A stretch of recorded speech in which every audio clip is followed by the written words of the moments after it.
आपला विषय आहे गणित. गणित तुम्हाला माहिती आहे का काय? तुम्ही सांगू शकता गणित म्हणजे काय?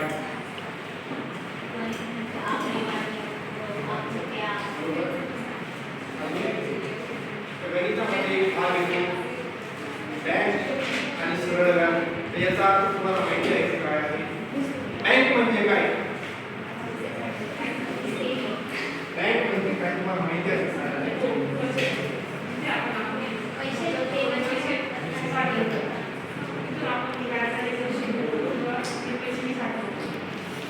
तर तुम्ही मला सांगू शकता का बँकेचं नाव? कुठल्याही उदाहरण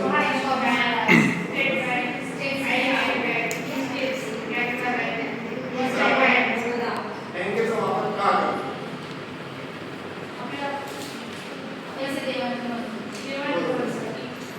तर बँक ही आपल्या दैनंदिन जीवनातील एक आपण जीवनशैलीची एक आवश्यक वस्तू आहे किंवा घटक आहे असं म्हणू शकतो. कारण बँक ही आपल्याला रोज कामाला येईल. प्रत्येक ठिकाणी जर तुम्ही आपल्याला बँक याच्याशी संबंधित यावं तर एक सरळ उदाहरण तुम्हाला समजायला गेलं की बँक म्हणजे काय. तर एक सोप्या भाषेत म्हणजे आपण जेव्हा लहान असतो तेव्हा लहान असताना आपल्याकडे गल्ला असतो आणि आपल्याला गल्ला घेतो बरोबर. मग आपण त्या गल्ल्यामध्ये पैसे जमवतो. बँक म्हणजे काय हे आपण लहानपणापासूनच शिकत आलेलो आहे. जसं आपण लहान असतो तेव्हापासूनच आपल्याकडे स्कूल शिकवलं की काय असतं बँक म्हणजे काय ते उदाहरण आहे. तर आपण त्यात पैसे समजतो रोज समजतो. रोज 10 रुपये लागतो, 20 रुपये लागतो, रोज 10 रुपये 20 रुपये करत करत करत आपण त्याच्यात पैसे समजतो. तर जेव्हा त्याच्यात पैसे समजतो आपण तो बँक आपण एका जागेवर ठेवलेला असतो. गल्ला आहे तुझा गल्ला अलमारीमध्ये ठेवतो किंवा कपाटामध्ये ठेवतो आणि आपल्याला असं सांगतो आई आपल्याला असं का असतं कारण सुरक्षित असण्यासाठी बरोबर. पण हेच पद्धत हाच एक प्रकार म्हणजे बँक. जसं आई आपल्याला सांगते की त्यात पैसे आहे ते पैसे कपाटामध्ये ठेव म्हणजे बँकेत ठेव. कपाट हे आपल्यासाठी एक बँक झालं बरोबर.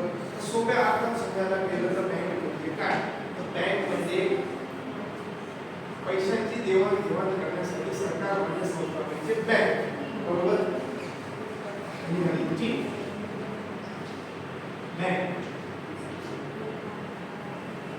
आता तुम्हाला माहिती आहे का सरळ व्याज म्हणजे काय?